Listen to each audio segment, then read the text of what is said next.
Hi, everyone. I'm Carrie Cassidy from Project Camelot and very happy to be here tonight. We have a very fascinating guest tonight, Richard Lighthouse, and he is quite an extraordinary person in my in my view because he's written, I think, 100 books is how it goes, and that seems absolutely impossible to me. But we're going to talk to him more about that. And if you'll stand by, what I'm going to do is I'll bring Richard on the screen here. And anyway, for the moment, we're live, and we should just go ahead. So, tell us, Richard, what has been going on. This is kind of a new. I talked to you a few years ago, and I think this is a relatively recent area of research for you. Is that true, or have you been researching this all along? That's a good question, Carrie. I became aware of government corruption within the FBI and CIA a few years back, and began researching it seriously in January of 2016, and just trying to understand what it was, who was involved. Unfortunately, it's taken me this long to nail down many of the prime players. I haven't identified everybody, but I think I've been able to identify the main groups that are involved and where the funding comes from. So I would say that's fairly key. I'm just going to interrupt. I'm sorry here. People are saying that they can't hear. I have changed something, so maybe it has improved the sound. So people, please do stand by. See if this is getting better, because I think it might get better. I have adjusted something, and I'm going to want to see if this works. Okay, I'm going to turn you a little louder at my end and see if that helps. Okay, Richard, and I'm keeping my video off, so that should keep the low bandwidth. If we have to switch to audio on your end, we can do that as well. So that would also cut down on the drag. Okay, someone says it's getting better. All right, so the question was, sort of what sent you in this direction? Is this a new area of research? And you were starting to talk about the fact that it sounds like you do not know where the funding is coming from to create the targeting. No, we do know where the funding comes from. It comes from the National Intelligence Program, which is basically run by the CIA and all of the people that they have specially selected for the Office of the Director of National Intelligence. Of course, the CIA is involved in a lot of handpicking those people that are put into those high-level posts. So we do know it comes from the black budget, basically, and the CIA basically runs that. So they choose who gets funded. They direct the funds, help to direct the funds for the National Intelligence Program. And if you look up any charts or diagrams of the CIA, they will claim to be a, quote, independent agency, which I find odd. Does that mean they don't report to anybody? So they're just kind of doing their own thing and being kind of brazen about it, I'll add. So I do have a diagram of that I have passed around. If folks, so the folks can find this on my website. It is it's what I call the overview, and it shows the CIA with Elizabeth Kimber, who is the head of CIA operations. She reports to Gina Haspel at the CIA. So all of these are done under the CIA operational division.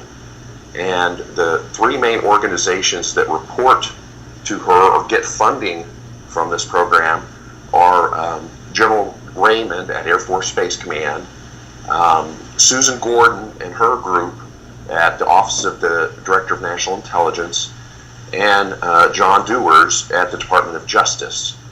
So those three people then coordinate and filter and direct the funds to set up those budgets. For example, the gang stalking program for the tracking of targeted individuals in a database, and then ultimately these targeted individuals are hit with the directed energy weapons that come from the Air Force Space Command in Colorado Springs under the 50th Wing. Okay, I'm going to have to ask you to turn your video off. Very sorry about this, but people are still complaining about the sound. And I'm not sure why, because it's fine at my end and you can hear fine, but apparently the people who are listening on YouTube are not able. Do you know how to shut your camera off? You just click the camera and it gets a slash through it. That means it's off. Okay, is that, yeah, how's that? Yeah, that's what you do. Okay. Okay. It's not ideal, but it's the best.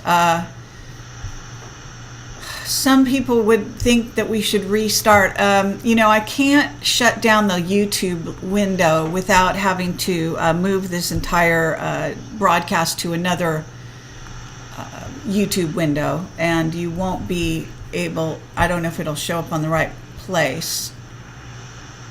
Okay. Well, my internet is slow because I'm broadcasting and talking. Well, of course, I'm always broadcasting and talking, but we don't usually have such an issue. We do feel that there is an issue with people targeting this. No videos doesn't help. Well, Richard, I guess I could hang up on you and call you back and see if we can bring you on a phone line if we have to. That's the only thing I can think of at this exact moment. Anyone else? I'm not sure what else to suggest, actually. So let's hang up this call and I'll call you back on Skype. If that doesn't work, then you can give me a phone number to call you on and we'll try you on a phone line. Is that all right? Yeah, that sounds fine, Carrie. All right, so stand by. I'm going to call you back.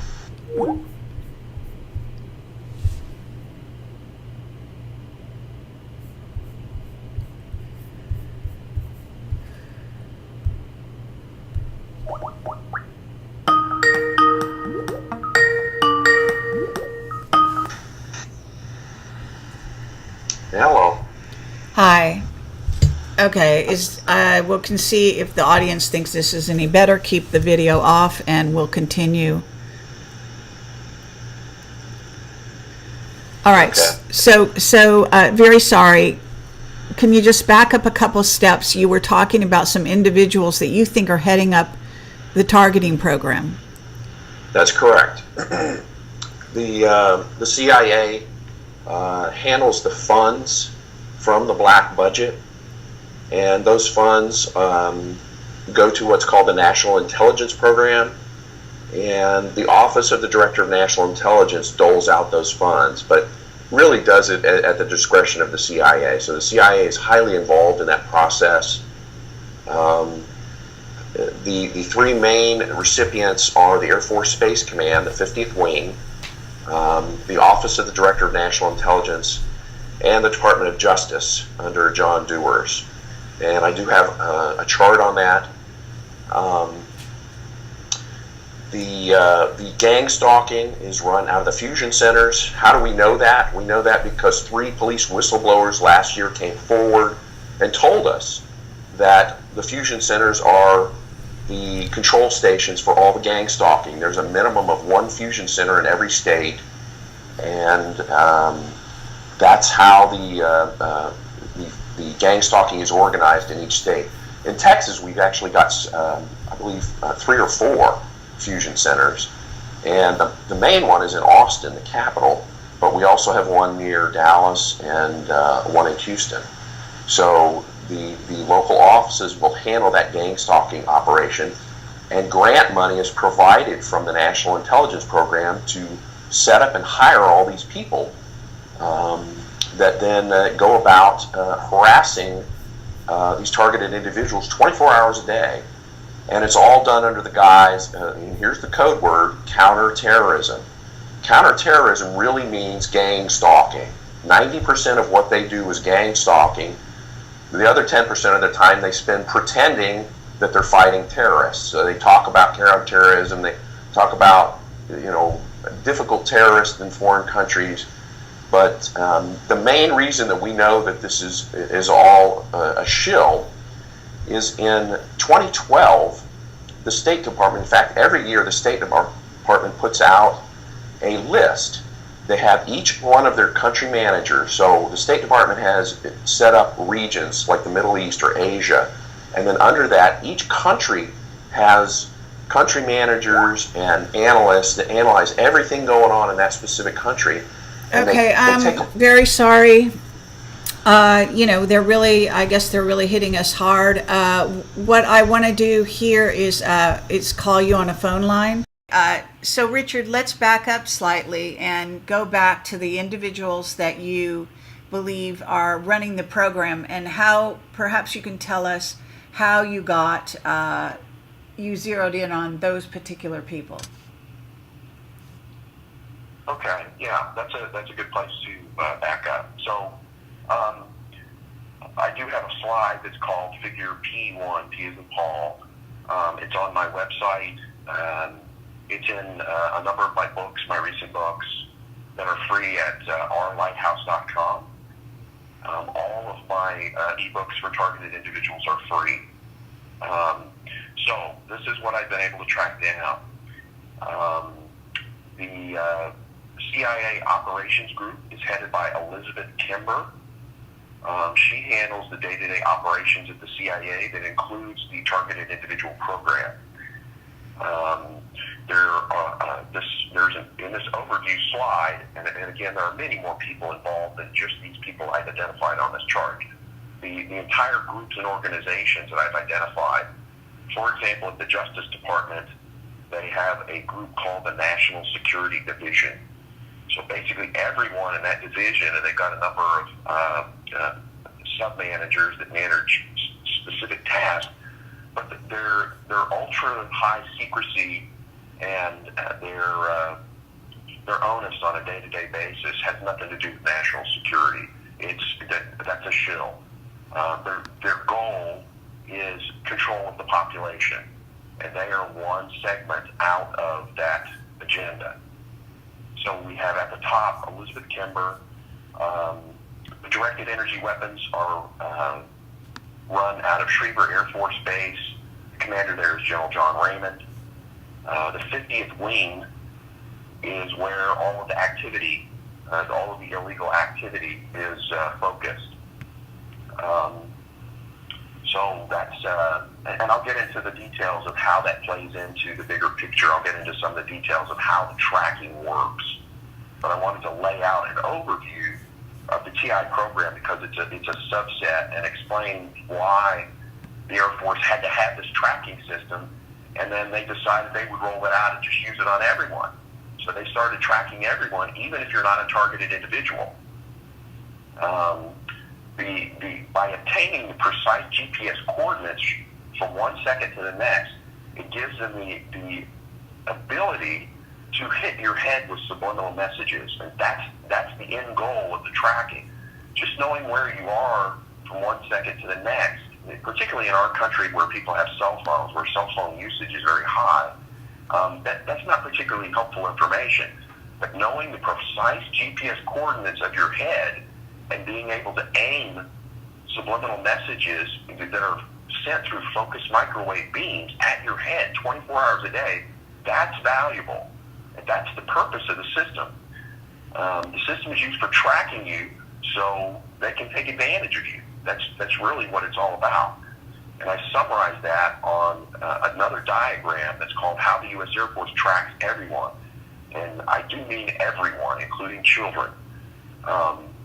Most people will discover, if they sit in a very quiet moment, they'll discover that they have ringing in their one or both ears. It's a very high pitch, noticeable ringing that's fairly constant.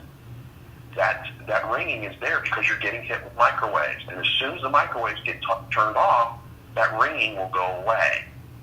So what it's doing is it's vibrating your brain. there's a number of scientists that worked for the military for many years. If you go to a website called biggerthansnowden.com, you'll find Dr. Douglas Rock, R-O-K-K-E. He was involved with some of the design, system design, that discovered that the Fry effect, which actually goes all the way back to about 1960, could send messages to your brain. But the reason that works so well is because your brain actually has a natural resonant frequency in the same way that a wine glass or a tuning fork has a natural resonant frequency. Your brain also has a natural resonant frequency, and it's between about 400 megahertz, about 420 megahertz to about 480 megahertz for most people. Now, what can be done is the people that are suffering from the V2K, the voice to skull phenomenon, what they're doing is they're using that optimal range within that frequency so that the voice comes through loud and clear. But if they go outside that range, say up to 520 megahertz, what happens is the message is still present and your subconscious mind can pick it up. So what I'm really saying is everyone gets the voice to skull phenomenon, but they use a frequency that's less efficient so that your brain picks it up subliminally and doesn't actually hear it, doesn't get translated into a frequency range that's audible to your conscious mind. So it's really, they're using the same phenomena that's used for voice to skull, and they use it in a non-optimal frequency, which causes it to be picked up by the subliminal mind, if that makes sense. So let me get back to organization charts, because that helps people understand who all is involved. For 30 years, people have been filing lawsuits on this issue and trying to get senators and congressmen aware of what's going on. This is an unacknowledged special access program. It's called a USAP. All USAPs are illegal. They violate the Constitution. You cannot, if you are a whistleblower and you tell and you blow the whistle on an illegal program such as a USAP, you cannot be charged with a crime because the program itself is illegal. So I encourage whistleblowers to come out. You cannot be charged with a crime for exposing a USAP. And the person that has explained that repeatedly is Dr. Stephen Greer. And he's one of the experts in terms of being exposed to many, many whistleblowers, just like you, Carrie. And his opinion is, to date, no one has been charged with a crime for exposing a USAP. So that's helpful information. If you're on the fence and you're involved in one of these programs, we encourage you to blow the whistle. There's a number of good ways to do that. Carrie is certainly one of the best resources for whistleblowers. There's other ones out there, and there's ways that you can get messages that are fully encrypted to whomever. And I encourage you to research that, not on your work computer, and find out the best way to do that so that you don't have to deliberately expose yourself. But let me, Okay, so people are still complaining about the sound. I'm not sure why. I don't know what is going on. As I can say, I can hear you fine. Some people don't. I don't know. They're acting as though they can't hear. I don't really. They're saying silence, no sound. It's really the oddest thing. That means that they're going through YouTube to screw with me, basically. yeah. So it doesn't matter what we're doing at our end, apparently.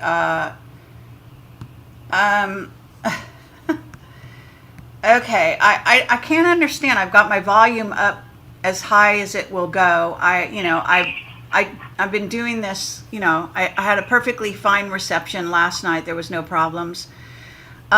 So I guess what I can do is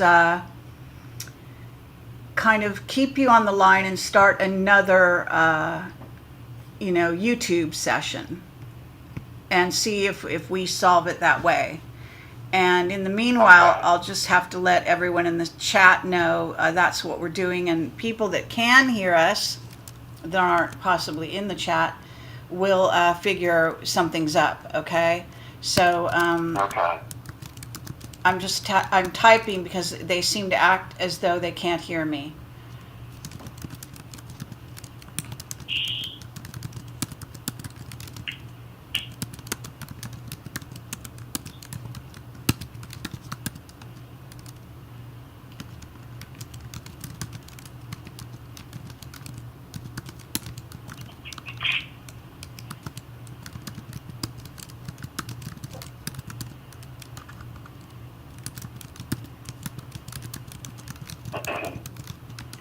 Because that's the only thing I can imagine. They're directly interfering with this particular broadcast. So strangely, YouTube may have recorded this. So when I close it down, it will go immediately onto YouTube, what we've talked about so far. So it's not lost. I've also been recording on my own on another device, so none of this is lost. So don't despair. And we will come back. You stay right where you are on the phone, and we will see if we can do another YouTube. Okay, so stay right there.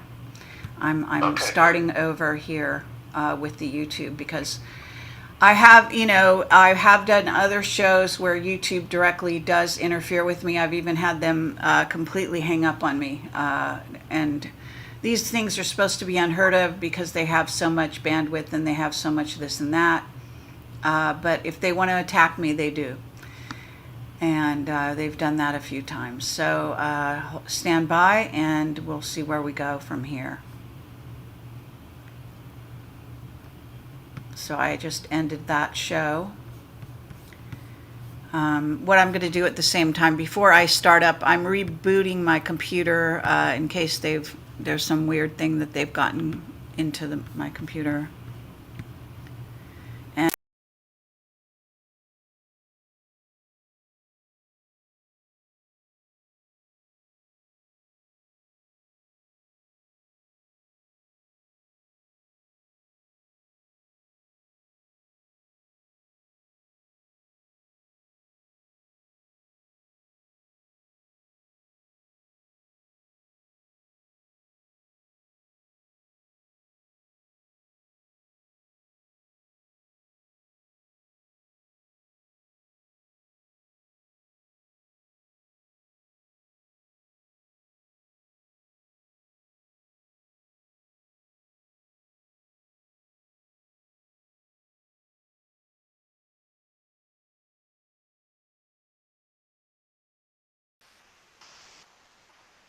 Hi everyone, I'm Carrie Cassidy from Project Camelot, and we are doing part 2 with Richard Lighthouse because we've been having so much interference, and YouTube refused to broadcast our sound. I don't know whether it was recorded on YouTube or not, but the previous part 1, but we're going to hope for the best in this version. So I'm going to quickly put on the identifying the name of the show and so on and so forth, and then also introduce you just very briefly to our guest, who is Richard Lighthouse, as I say, formerly with NASA. And Richard, you are now on the screen, and please say hello to everyone. Hi, good evening to everyone. And Carrie, thanks for having me on your show. Hi. Okay, so at this point, what we're going to do is hope that the previous version was recorded, but if you need to go over any sort of particulars, feel free to do that, and then we're going to hope that the sound is better.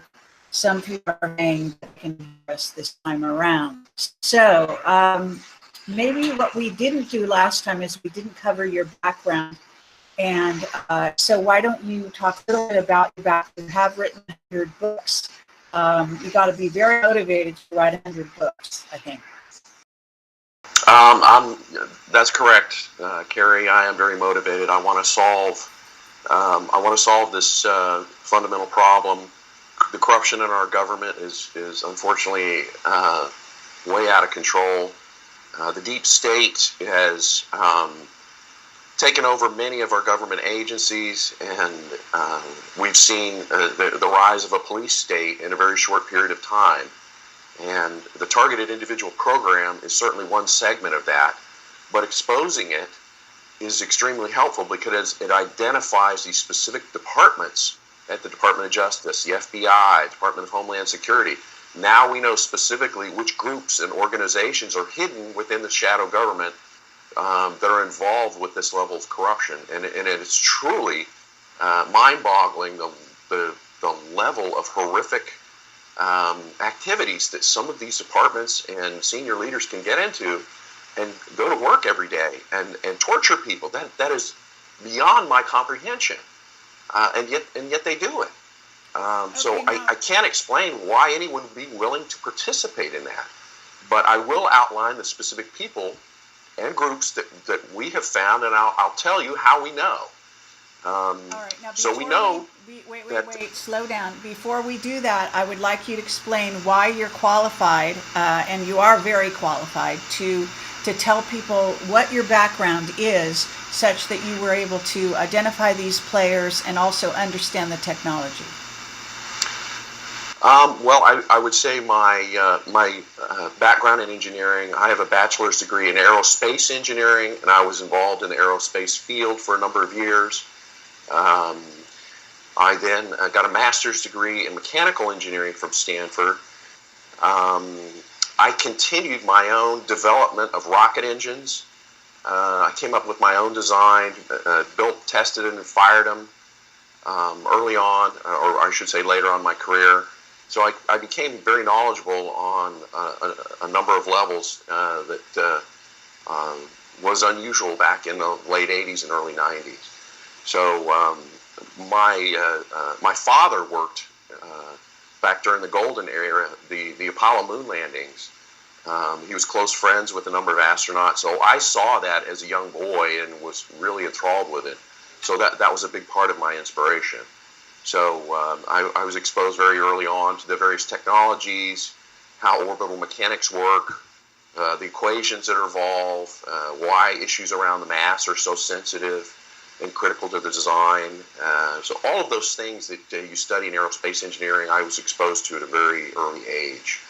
I started flying airplanes when I was 15 years old, and actually flew an airplane by myself when I was 16, before I had my driver's license. So I was actually taking a bus or riding my motorcycle down to Hobby Airport and flying an airplane by myself, but I wasn't legally allowed to drive a car.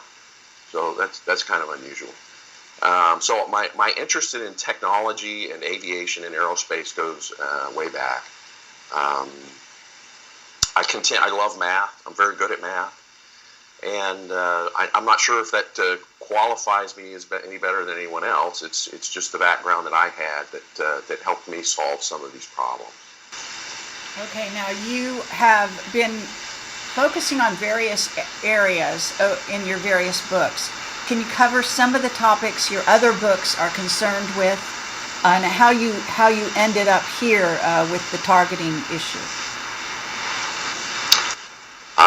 Well, I got exposed to the targeting and really wanted to understand it. I'm disappointed I wasn't able to figure it out sooner, but I do know the government agencies are involved. I was the first person to identify Schriever Air Force Base as the operations center for the directed energy weapons. Dr. Bill Deagle gave an excellent, and it's available on my website, it's about a 5-minute video.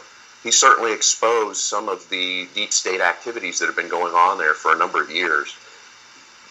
But I don't think he had any idea that the early beginnings of the targeted individual program were being run out of Schriever Air Force Base. It's a deep underground base, or I should say deep underground military base, what they call a dumb base, D-U-M-B. And he was exposed to it and has spent a great deal of time on talk shows telling people what's going on. And there are many people that are not targeted individuals that are aware of the corruption at Schriever Air Force Base and in the Air Force Space Command. Now it's clear that the president wants to take that group and use it as a core to build a new space command. And my concerns are the fact that we're already violating the 1967 Outer Space Treaty. So putting this group together and flagrantly telling the world not only are we violating our treaties, we're going to do it worse. And so the correct thing to do would be not violate the treaty in the first place, which we've been doing for many years. I'll touch on briefly in a few minutes the latest GPS tracking satellite that was launched here in December. It's called the Block 3 technology. This is a very advanced version of these tracking satellites. And one satellite can literally track everyone in North America. Everyone. So I would say, based on my calculations, about 800 million people can be tracked from one satellite. That's everyone in North America. It's an amazing technical feat. Now, what they plan to do is they plan to build 10 of these satellites. And if you quickly do the math, you'll figure out, well, that means roughly 8 billion people can be tracked. And our planet now holds about 7.5, so it's very clear the direction they're going with this capability. They want to track everyone on the planet, not just the people in the Western countries. So that's interesting and disturbing on a whole new level. If I can kind of segue back around, I'll cover the overview of the Targeted Individual Program, and the reason why this segues into understanding how people are being tracked is this was the original reason they wanted to track people, is so that they could hit them with these directed energy weapons. And it wasn't until they incorporated the Fry effect and realized that they could also send subliminal messages 24 hours a day at anyone that they could track. If you know the precise coordinates of the top back of their head, you can take off 2 or 3 inches and move it 2 or 3 inches forward and hit them all day long, all night long, with a subliminal message. It could be anything. It could be anything. What we're seeing, some of the things that we're seeing is an extremely high suicide rate with veterans. That is absolutely unbelievable. Why is the suicide rate so extreme for veterans? In my opinion, this is part of the culling. They have decided to use this subliminal technology to convince people that their lives are not worth living. And these people are not, they're being set up. They're being hit with subliminal messages over and over and over again, and possibly as well as the directed energy weapons that can cause a great deal of pain. And so we're seeing an extremely high suicide rate in these in veterans. And it's not just recent veterans, it's veterans going back to the Vietnam War and even earlier. So no one has been able to explain what is going on with our veterans. And it's my opinion that they are the victims of the very technology that I'm describing. Okay. So very important to understand what that technology can do. All right. So hopefully people can hear me. People said the sound started out good. They're now saying it's problematic. I don't know if that's true or not. What I can say is, for those of you who think it's my ineptitude, I do this all the time. Listen to my other shows. You can hear them in most cases unless they're trying to interfere, which they are doing with this guest. This guest has a lot of very important things to say. I don't know if you can't understand me or him, but please know that we are recording this, and we will put it up when the interview is done, because we are recording this on a different device. YouTube is interfering with us, and if you don't like what's happening here, if you're not willing to try to get the best information out there, which Project Camelot has, you must understand that we are being sabotaged, and this is not the only time that has happened, okay? And I appreciate everyone's trying to listen. I'm sorry for the trouble, but we are going to be recording this and get it up after the interview's over. I believe we'll salvage it. So I'm not going to be able to comment further on this. We're just going to go through the interview, and just rest assured we'll put it up after this is over and try to improve the sound as best we can. It's actually fine at my end, believe it or not, and I think Richard can hear me fine. Yes, I can. I hear you loud and clear, Carrie. Excellent. Okay, so go right ahead. We're going to continue now. And the one question you didn't answer is, what are the topics of your other books? If you could just briefly run down a list of topics that you have written books on. It doesn't have to be everything, because obviously there's 100 of them, so we can't cover everything. Well, one of the topics, and we covered this in the April 2017 interview that I did with you, Carrie. Thank you for that. Um, we covered what I feel is a very important scientific discovery, and it's difficult to get your arms around at first, but it solves a large number of problems in physics quite handily. And the basic concept is that our universe literally blinks off and on. And that cycle is about 1.1 trillion cycles per second.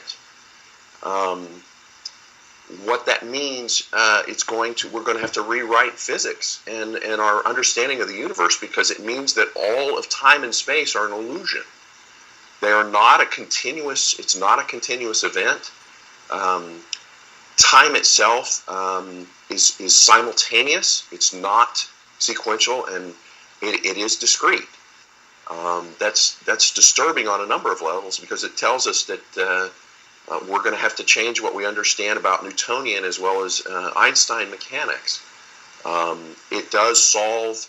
I've presented a number of simple equations for scientists and mathematicians to look at. I've successfully unified gravity and electromagnetism.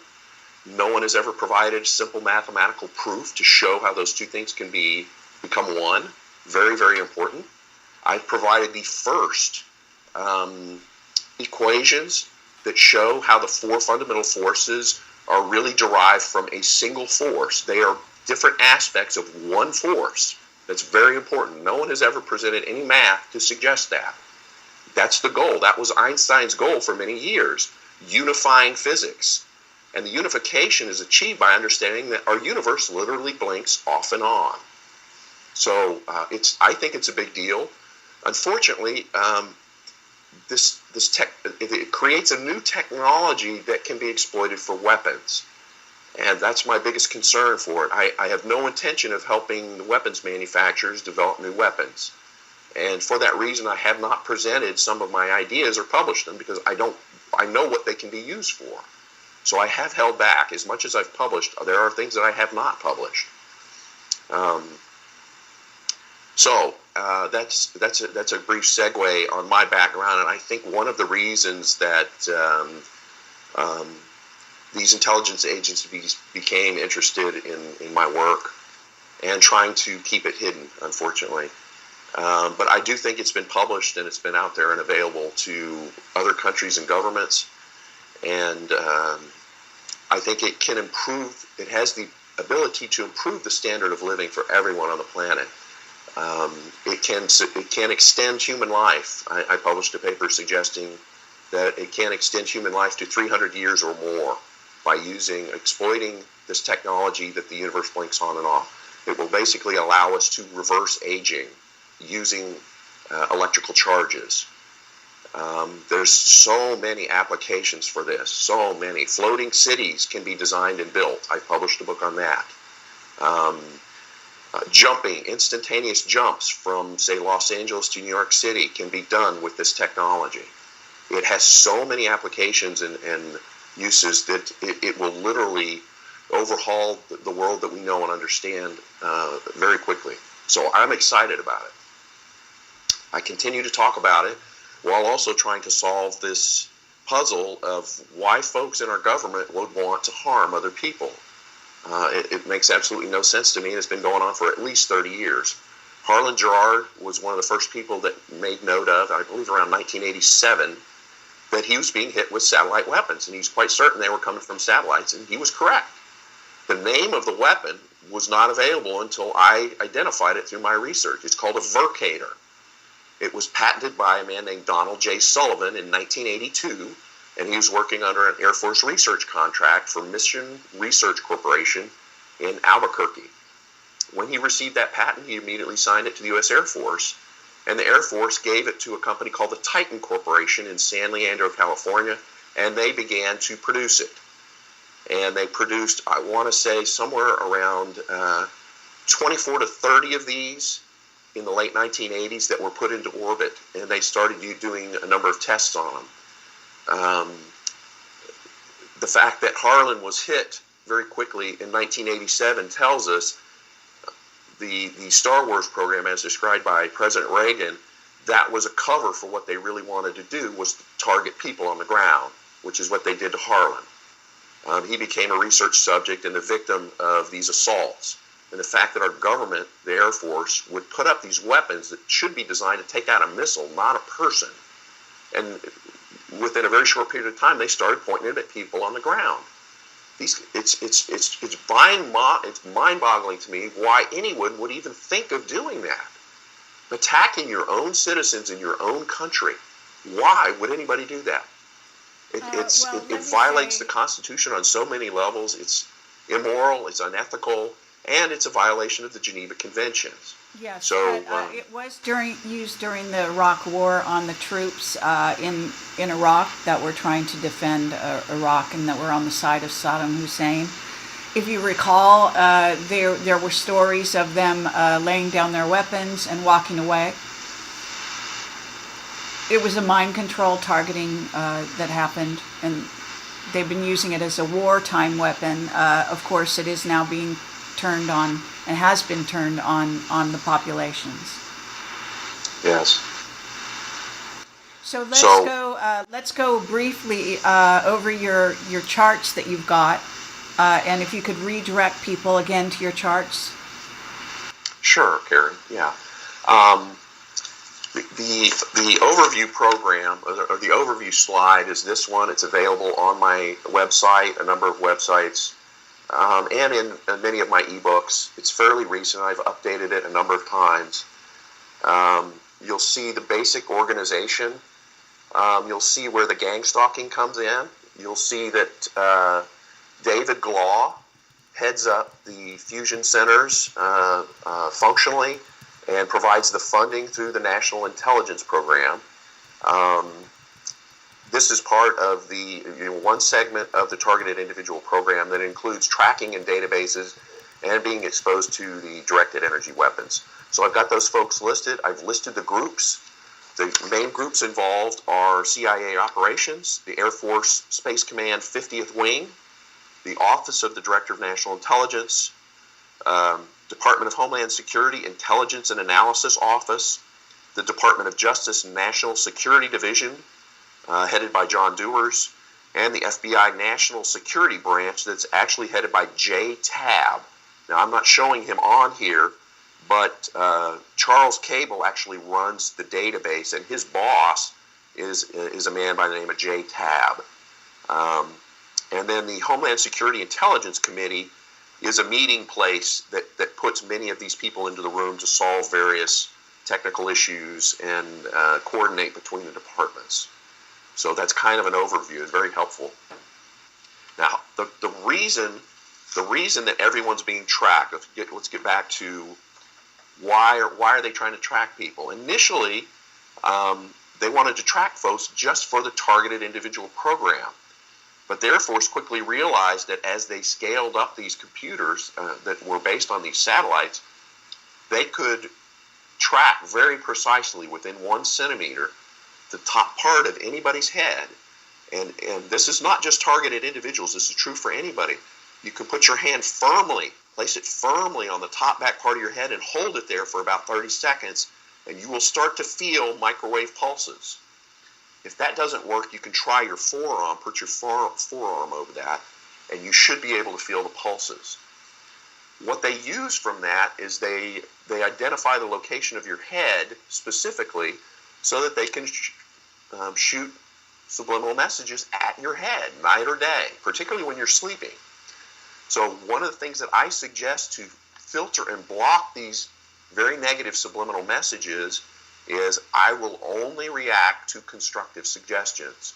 That's a very powerful subconscious or subliminal programming that will block much of the negative suggestions that people such as our veterans are experiencing.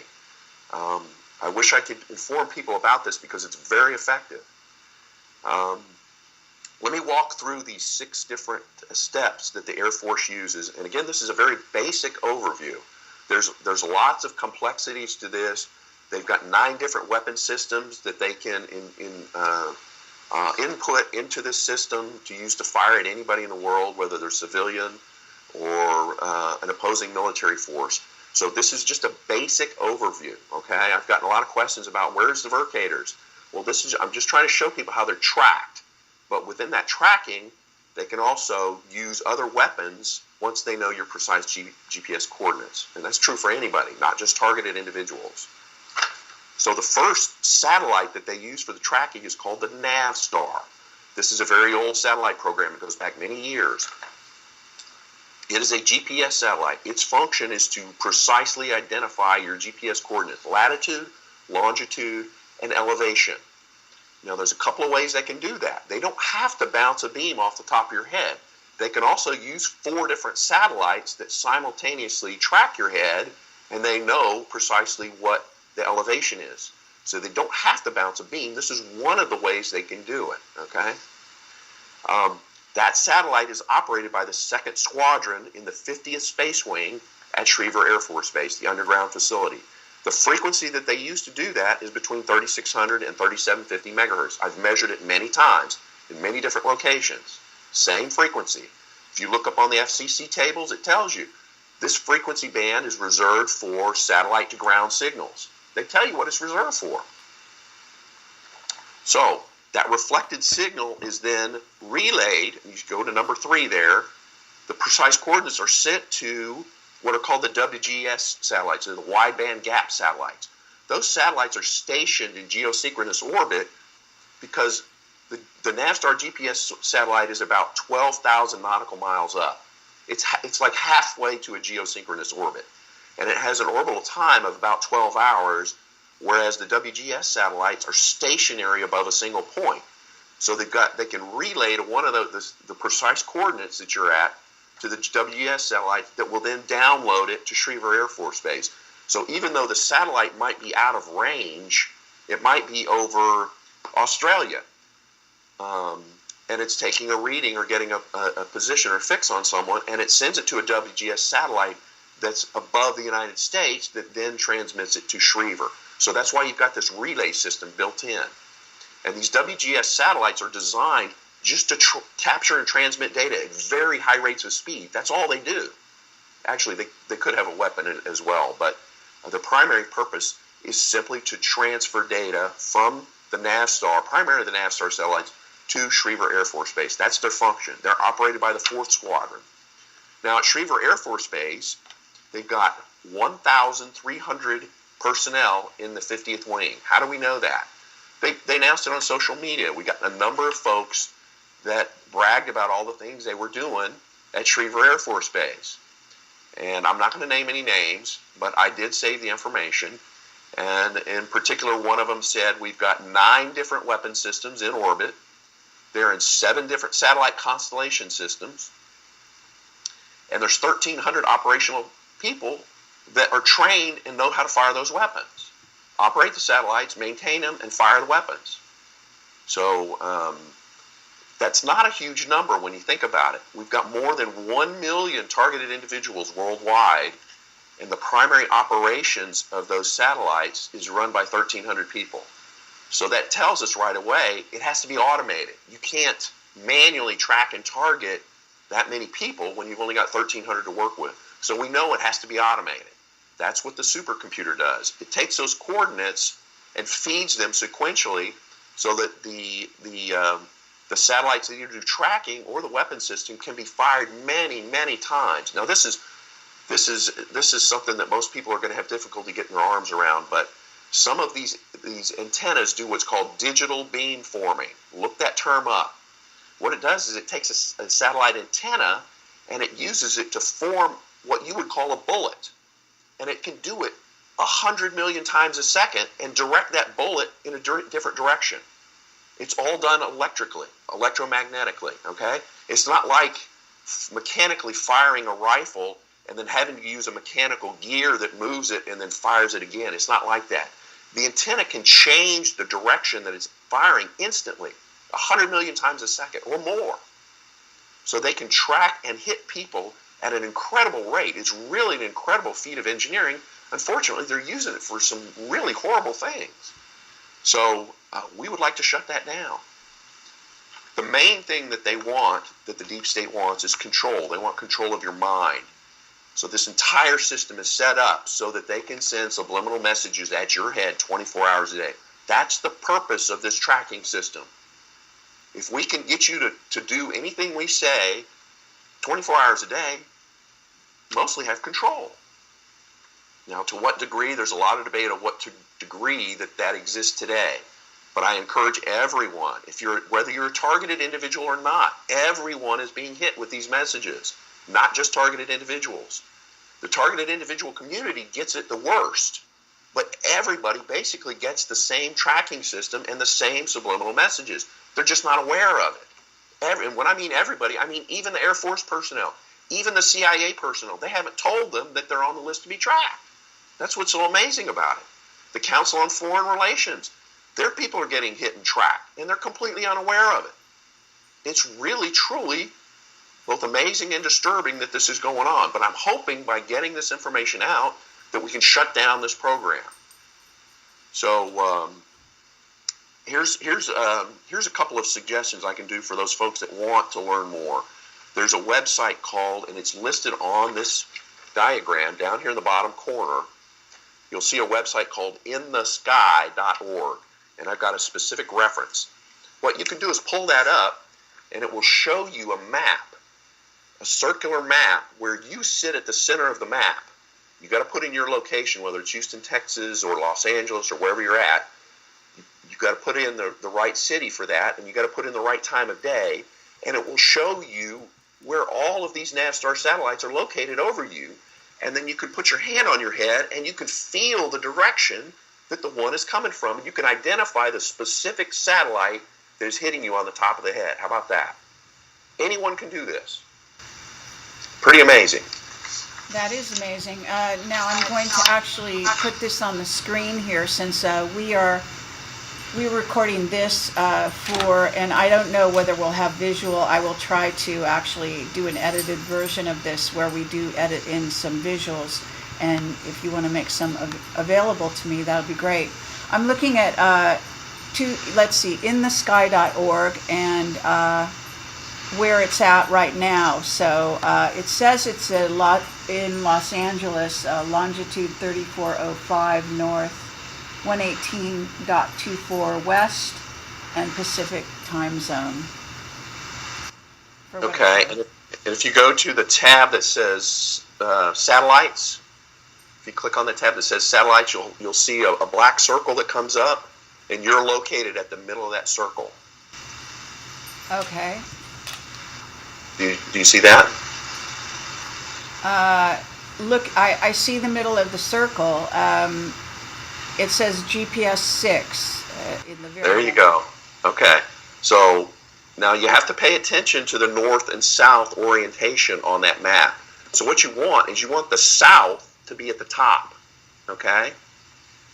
And then what you do is you take that south location and you hold it over your head while you're facing north, and you look up and you can see, you will be able to literally point to the satellite that's hitting you on the back of the head. Does that make sense?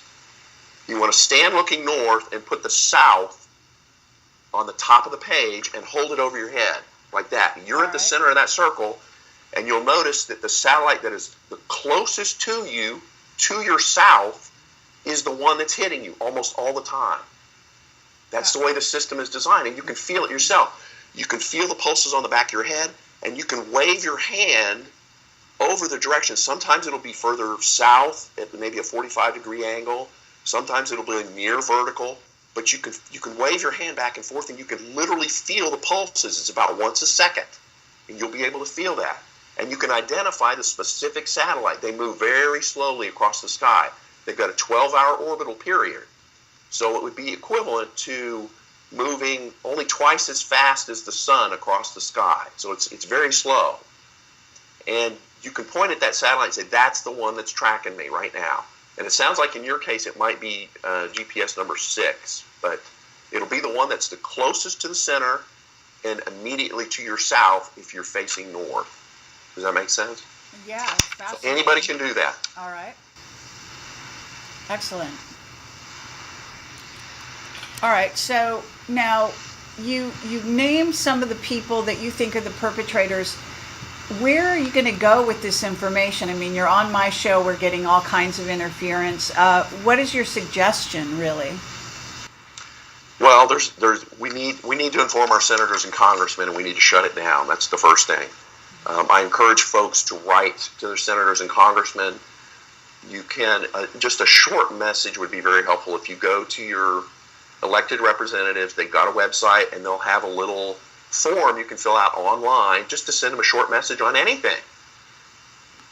Excuse me, I'm amazed at how many people have never done that. Send your senator and elected congressman a short message and say, we are all being tracked by the Air Force Space Command, the 50th Wing at Schriever Air Force Base, and I want it stopped. I don't want my tax dollars spent on this. It's illegal. It's unconstitutional. And most likely the president doesn't even know about it. Many congressmen and senators don't know about it. It's that classified.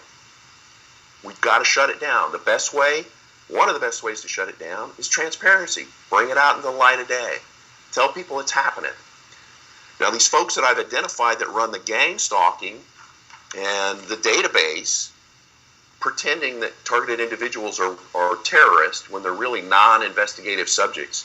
There's another code word. I want to talk about code words very quickly. And this is apparently true all over the world because they've put this same program, they tried to scale it up and spread it out all over the world. So counterterrorism is the code word for gang stalking. 90% of the time they're talking about gang stalking, not terrorism. Okay? Counterintelligence, that's another code word. It has nothing to do with intelligence. It's disinformation and propaganda. When you see in the Department of Justice a group that's called counterintelligence, they ain't doing anything with intelligence. They're propaganda and disinformation. That's their job. Okay? And they're going to cover it up and say it's national security. We can't tell you what we're doing. Baloney. Their primary mission is disinformation. That's what they do with that counterintelligence. Another code word, non-investigative subject. 90% or more of all of the people listed as terrorists in the terror watch list are targeted individuals. They are non-investigative subjects. They have nothing to do with terrorism. How do we know that? In 2012, the latest data that I have found is 2012. The State Department has country experts that were told to count up the number of terrorist organizations. I think right now there's around 51 or 55 organizations worldwide that have been identified as terroristic organizations. Now, I have reason to be skeptical about that, but they're not toeing the line that the CIA wants, so they're listed as a terrorist organization. But these country managers are told to count up the possible number of terrorists in this group, so-called terrorists. They do this every year. In 2012, the total number that the State Department could count up, and this is using the most generous numbers they could find. So if they said, well, we think this Al-Qaeda group that's an affiliate in Yemen, we think they've got anywhere from 1 to 300 people. So the number they put on the list is 300. It's a maximum number, and they do that deliberately because they want to justify more expenditures on this stuff. So if the country manager says it's 1 to 300 people, they'll put down 300 on the list. The total number they came up with worldwide was 184,000 people in 2012. Do you know how many terrorist records there were in the database at that time? Almost 1 million. So the FBI and the National Counterterrorism Center claim that they know the names and addresses and birth dates for almost 1 million terrorists, but the State Department can't find any more than 184,000. And that was in 2012, okay? And the two numbers have diverged even more. Now we've got more than 2 million records, something like 2.5 million records, I think. You get varying accounts depending on which senator and congressman you ask, but the number has grown somewhere north of 2 million today. And clearly the vast majority of names on this list are not terrorists. They're targeted individuals that are being tracked globally. That's the whole point of this exercise, is to get control of people. And they're going to use this group, try to leverage this group as fear and intimidation on other people, so they don't blow the whistle. So they stay in line. So they do what they're told. That's the whole point of this exercise. But they've got to be able to track them, and they've got to be able to hit them with the weapons. But at the same time they're doing that, they're also hitting everybody else with subliminal message. So the targeted individuals get the worst of it, and the general population still gets the voice messages that are received subliminally. They still get tracked, and they get microwaves on the top of their head, and they still get brain damage from it. So the general population is getting the same thing that targeted individuals get. This is a huge program. It is mad. It is a conspiracy that is beyond any conspiracy in the history of mankind. This is big.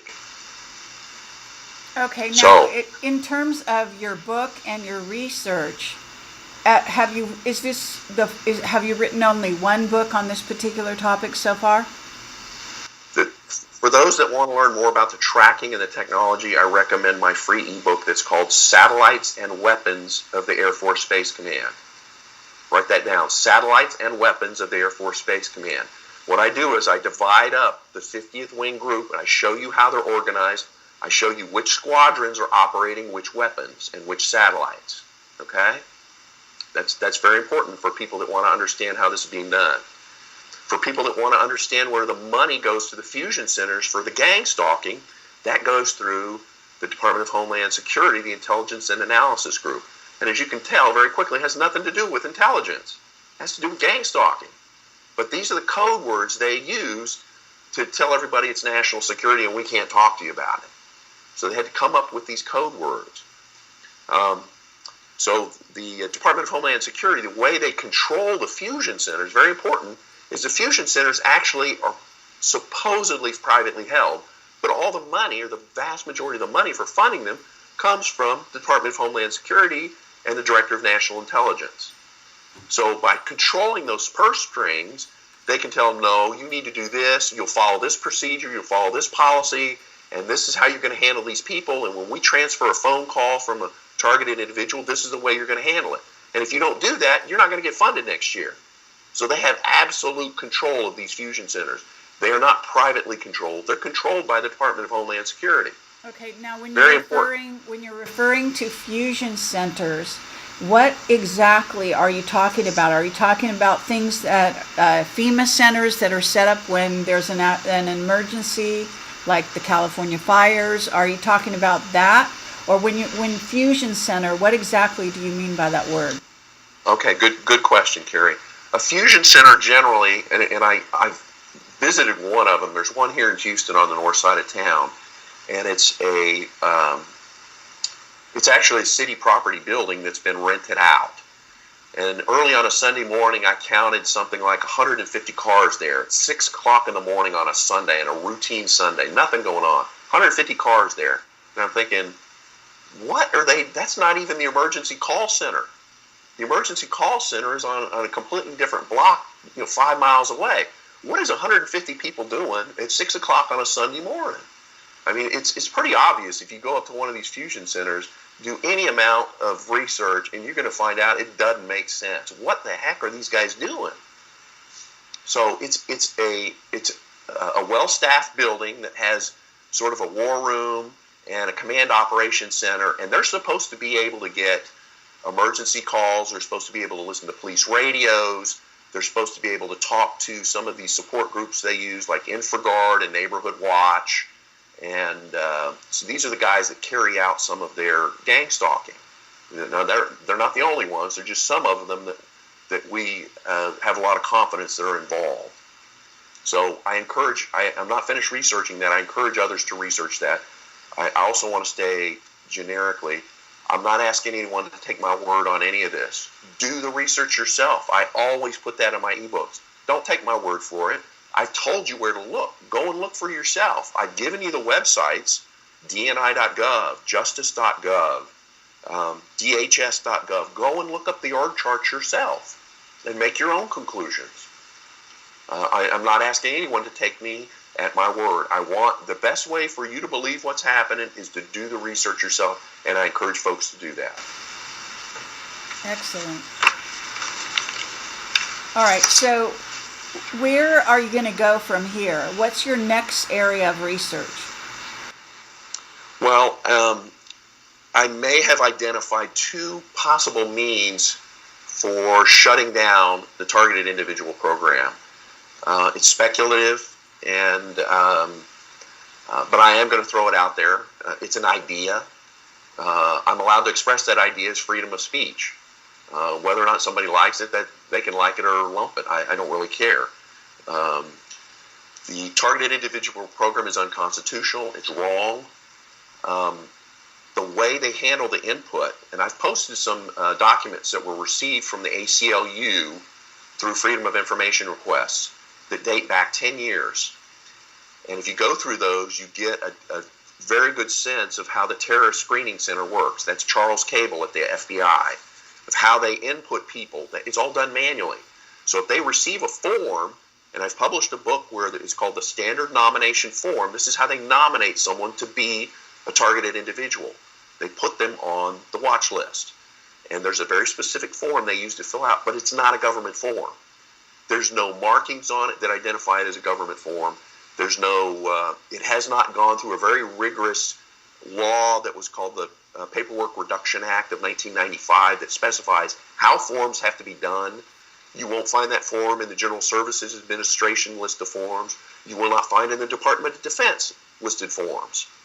In fact, you will find no country in the world where that form is listed. It could belong to anybody, for all we know. It is simply characters on a page that are filled out. It says begin watch list data, and it asks for name, an exact birth date, etc. And I've got that listed in a book called the Standard Nomination Form. I encourage folks to look at that. If you're a targeted individual, that's the form they use to make you and nominate you as a targeted individual. Somebody filled that form out and handed it in. So I encourage you to go and look at it.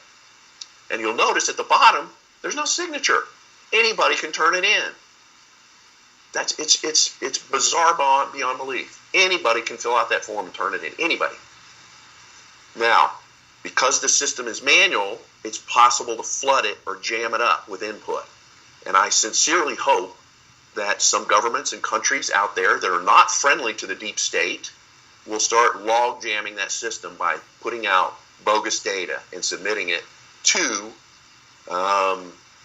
this crooked watch list system that was set up primarily to track and targeted individuals. That's its primary function and purpose. I hope that somebody's able to do that. With a bot program or a network of computers, it would be very easily to train it to send bogus data 24 hours a day and completely flood and jam their system so that it is completely dysfunctional. That's one method. Another method that I think is a little more practical is make the senior commanders in the Air Force and the CIA and the Council on Foreign Relations realize they're being tracked too. They're completely unaware that their head is being hit with microwaves. Their children's heads are being hit with microwaves and tracked. And those microwaves cause brain damage. Make them aware of the program that they bought into that's being used against them. They've been double-crossed by the CIA. That's what I'm saying. All of these agencies and all of these corporations, including AT&T, Lockheed Martin, Boeing, all their employees, all the executives are getting tracked and hit with the same microwave system. It causes brain damage. And the goal is to control them too. That's what they want. These people are designing the satellite system. They have no idea that it's being turned on them, including the Council on Foreign Relations. Okay, I am hopeful that they will turn this around and shut it down. All right. Are you aware of the network of nanosatellites that has been put in low Earth orbit by the Lockheed Martin scientists? I think I mentioned it to you on an interview one time. Anthony Sanchez is a software executive in Silicon Valley who was contacted by these Lockheed Martin scientists who went on the run, who told him it's called Project Leonid. He has had his life threatened numerous times. I did a very in-depth interview with him. Afterwards, he went home. He put his car in the garage. He locked it. He rolled up the windows. He went to sleep. He woke up in the morning, went out to his garage to get into his car. And in the window, with the car still locked, was a message saying, "Stop talking or you will die." And then I was also contacted by a deep black agent who asked me to deliver the message. that they knew he was a patriot, that he wouldn't violate national security. If he did, that he and his family would die. I had to deliver that message to him.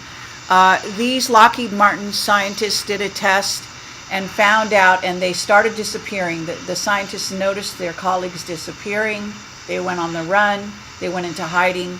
But before they did that, they did a test to see what are the chances these self-replicating AI nanosatellites would turn on humans, and they found that there was a 60% chance.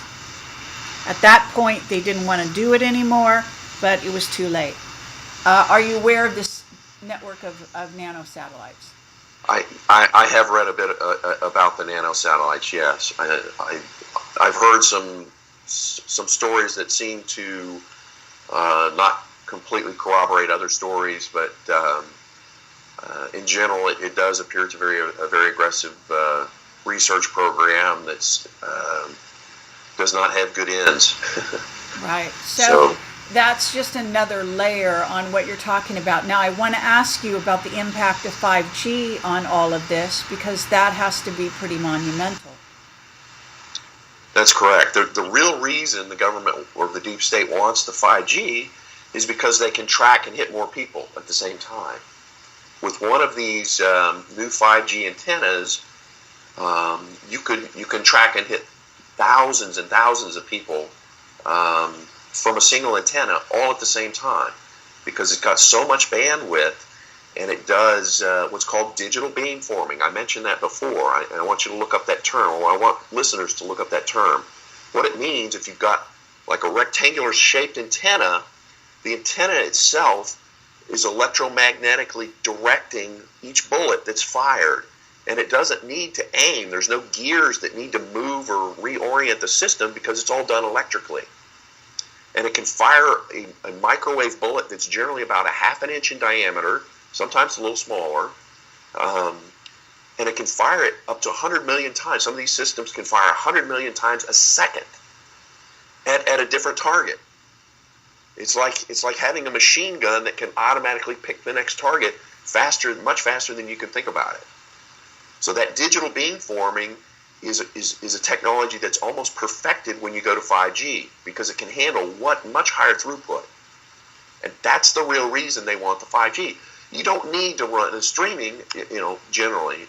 I know we had an example today that wasn't a good example, but the 5G, the kids that want to stream stuff and stream movies and everything else, going to a 100 times faster system is not really necessary, particularly given the risks that are involved with the microwaves. And the microwaves will be used to harm people. They are, and they will be. And okay, so, yes, well, I am opposed to the 5G systems being outlaid. Here's the key. Here's the key to disrupt the weapons on them. I wrote a book on it. Vibration. That's how you disrupt a satellite weapon. That's how you disrupt a cell tower weapon. Vibration. You can do it by putting in a system that beats the base of the pole. You can put a washing, any way that you can get it to vibrate or shake that pole, remotely or directly, it makes the weapon useless. And that's true whether it's on a satellite or based on a cell tower. If you shake it or vibrate it, the weapon becomes useless. It cannot be pointed precisely. Does that make sense? Vibration is their biggest enemy, and it's very effective. Okay. So in terms of what I was told about the 5G is that it's not going to help our bandwidth, believe it or not. That's what they're saying. They're saying it is not going to help things like broadcasting and bandwidth. Yeah, that doesn't surprise me.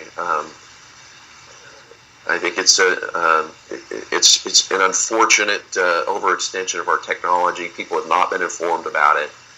The FCC is kind of just shoving this down our community collective wisdom, and it's just not right. I do not support the outlay of the 5G. It's not needed, not necessary. It's very dangerous. It's being used for purposes other than telecommunications. Okay, are you familiar with a researcher in England whose name is Steele. His last name is Steele. I think his first name is Mark. I'm trying to get him on the show. He is British. He's a electronic weapons expert. He is saying that 5G is a weapons system. I agree. I absolutely agree.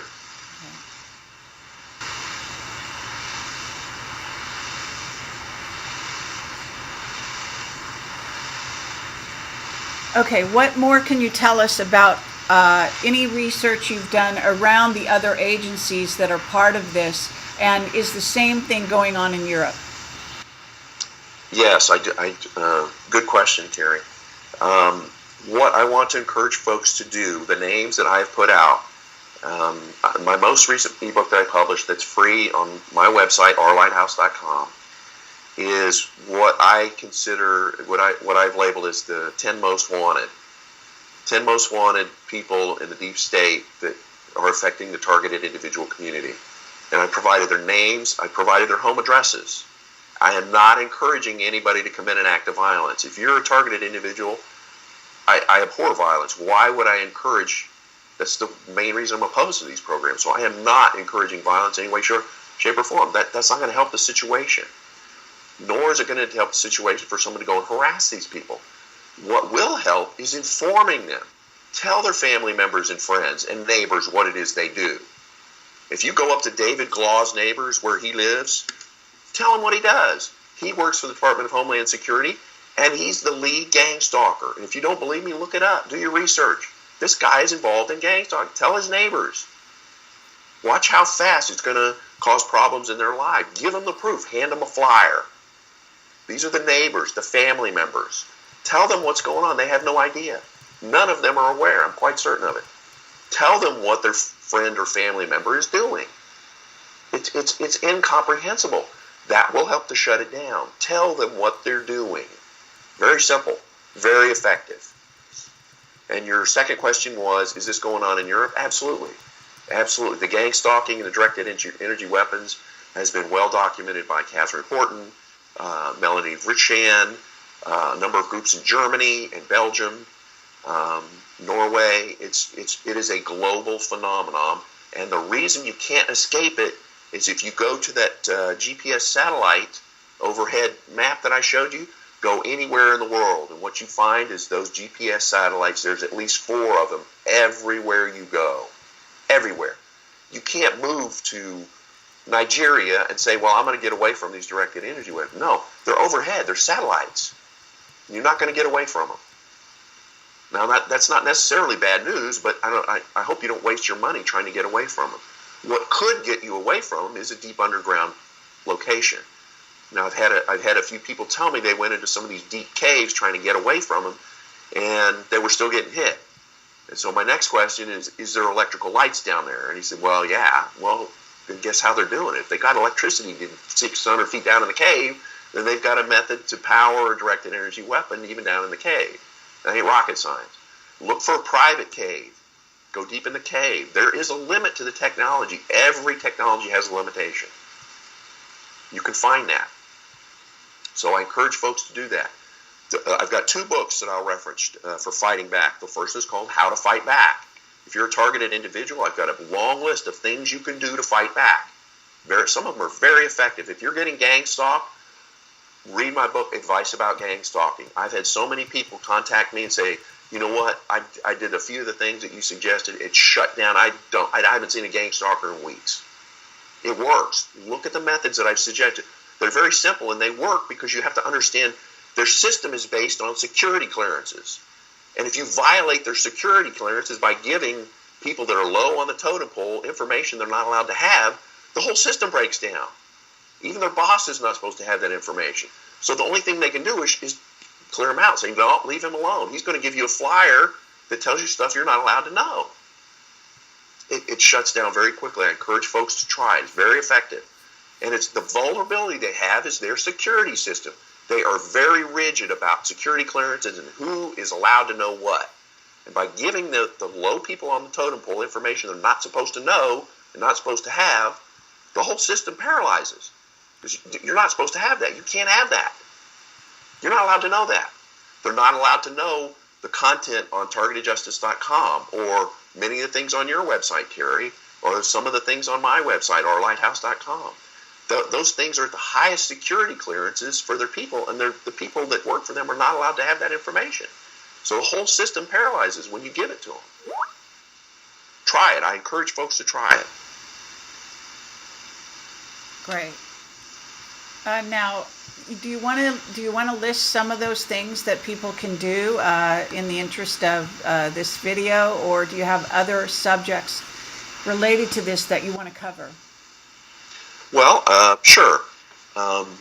Some of the simple tricks you can do if you're a targeted individual, and I'm not the first one to cover this. A lot of folks have covered this. Putting little stickers on your car that say targetedjustice.com or PAX International or rethink911.org. These are pieces of information that the perps, they call them perps, they're not supposed to have. They're not supposed to know about those things. What they're told, what these perps are told, is you're a terrorist. So this is a bad person, and we know they're going to do bad stuff, so we need you out there harassing them every day. That's how we keep them from doing bad stuff. This is what they tell these perps, and these people actually believe it. They never think for a second, wait a minute, this is illegal. You can't do that. I guess the money's so good, it just flashes right through their head. But they're told that these targeted individuals are bad people, and so we need to do these things to them. Well, that's the farthest thing from the truth. So by informing the perps what's going on, the whole system locks up. Very effective. Put stickers on the back of your car. Put yard signs up. You can get yard signs for $1 to $2 and put any little sign on it you want. You can get them at Home Depot, Lowe's. Put anything you want in there. You can buy the stickers at Office Depot where they're pre-cut, pre-made letters, and make your own sign. This isn't a great expense. For a few dollars, you can make a sign that will literally stop most of your gang stalking. Put a sign in your yard that says rethink911.org or targetedjustice.com. That's information they're not supposed to have. They're not supposed to know about that. Very effective. The car following, if you're being followed in your car on a regular basis, put the words or letters on the back of your window. It doesn't have to be much. It's just enough, that they're not allowed to know. They rigidly comply with that security system. That is one of their greatest weaknesses. And we can exploit that weakness. They're very vulnerable. You got to know what they're vulnerable. Their security system is their weakness. Okay? Water pillows. I strongly recommend water pillows for all TIs and non-TIs. If you're getting hit with microwaves, and literally everyone is, you can buy small water pillows for anywhere from $15 to $30. You can get them on Amazon or Walmart, and you fill them up with 1 or 2 gallons of water. The water literally absorbs some of the microwaves. It doesn't absorb it all. Your body's made of water. Your body is mostly made of water. But it will absorb and reduce the intensity of the microwave pulses. So I get emails from all over the world of women that are being attacked in disturbing places on their body. And I always recommend get a plastic bag and fill it with water, 1, 2, 3 of them. Get the gallon-size baggies. You can get them at Kroger's or H-E-B or whatever, Safeway. Fill it with water. Put a little bit of bleach in it, and the bleach will, if you keep it a long time, will keep it from turning mildewy inside the bag. And the ions actually help to block the signal as well. So I recommend that. Water bags or water pillows. Very, very helpful. So I recommend that. Join a group. TargetedJustice.com has a membership of more than 1,000 people. Meetup.com has a large following there's at least a dozen different meetup groups all over the United States. If you're a targeted individual, join one of the groups. Find out what's going on.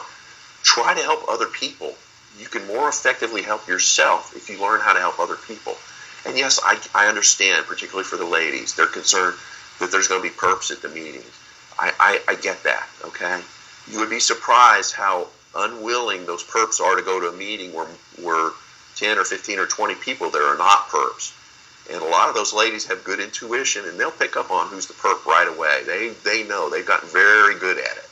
So it's not good territory for a perp. And that's my experience after a couple of years of going to some of these meetups, you're not likely to see a bunch of perps. I have seen one or two. It's not bad. So I encourage the ladies to get out of the house. And here's the primary reason for the ladies: get a buddy.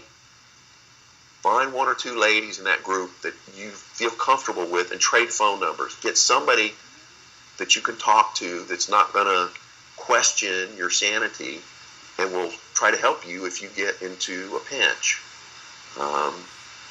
That's always a good idea. I suggest that for the ladies, particularly. The majority of targeted individuals that we've been able to identify, it's a majority female community. So that's why I encourage the ladies to get to a meetup group and find another lady or two that you feel you can connect with and trade phone numbers. And you don't have to tell anybody else about it. But having that buddy list is very helpful and very important. So I strongly recommend that. Meetup.com, go there.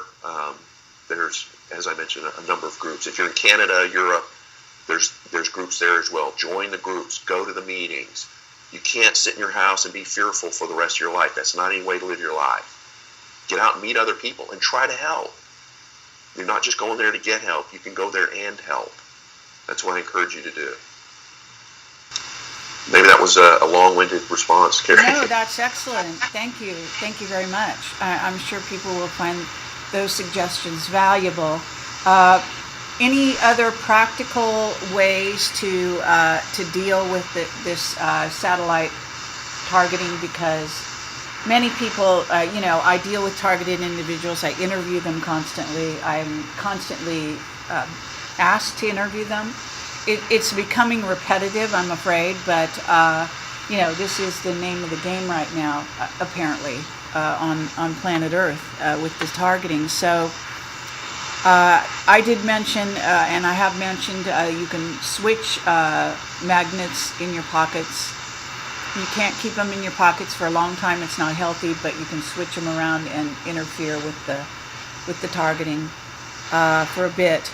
And also switching crystals. If you wear rings that have gems, in essence crystals, switch your rings. Take them off, put them in salt, sea salt, cleanse them, and put other crystals on your body. It confuses the beams.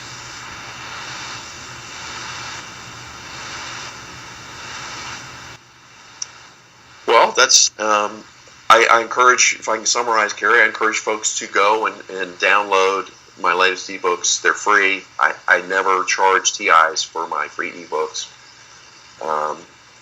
They're downloaded all over the world. I get questions. I try to answer questions.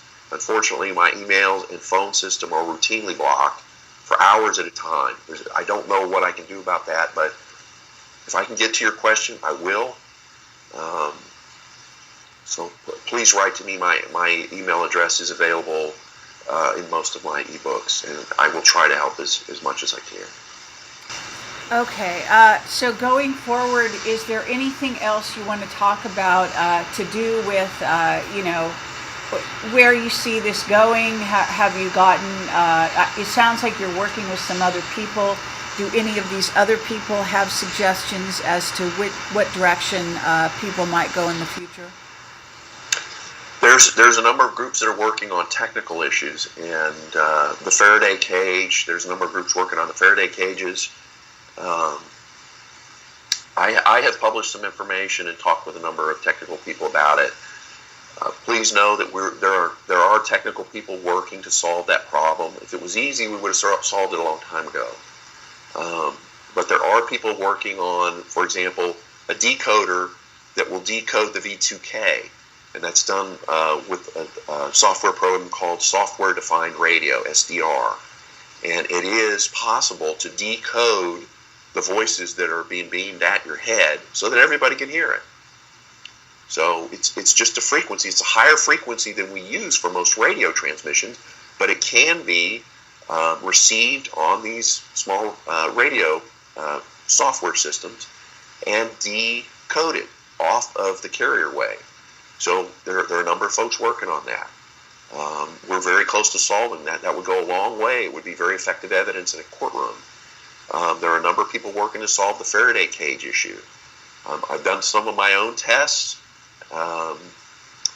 I've had some moderate success by using what I call an electric fence charger combined with a grounding system for the Faraday cage. And I believe that's the right direction to work towards, is a medium to higher voltage system. For these electric fence chargers, it's typically about 8,000 volts.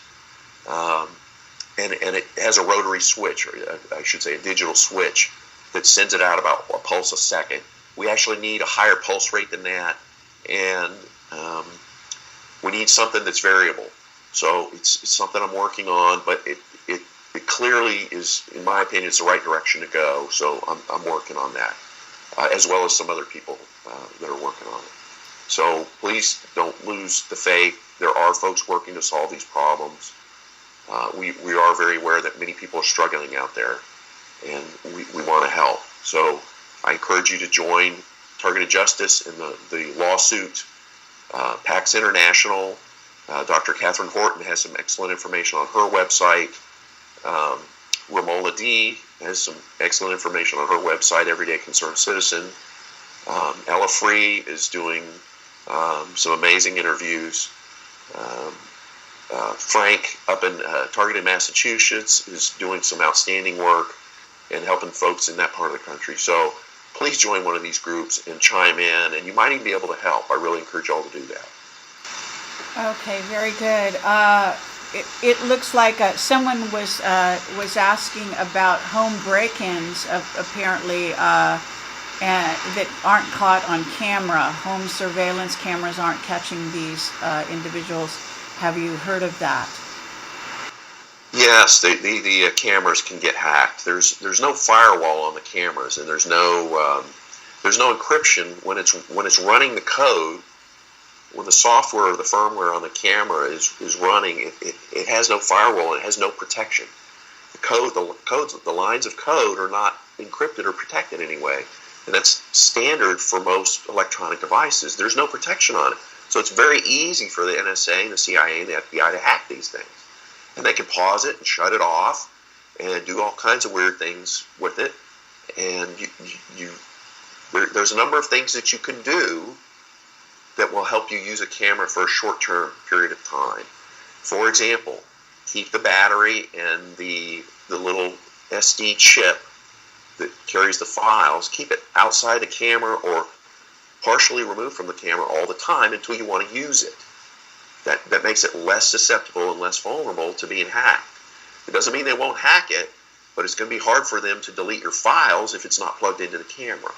So there's some simple things that you can do to protect against the deletion of those files. And I hear that kind of story a lot. And unfortunately, the technology has just not evolved to where the firmware is encrypted or protected in any way. But things are moving that direction. That's the good news.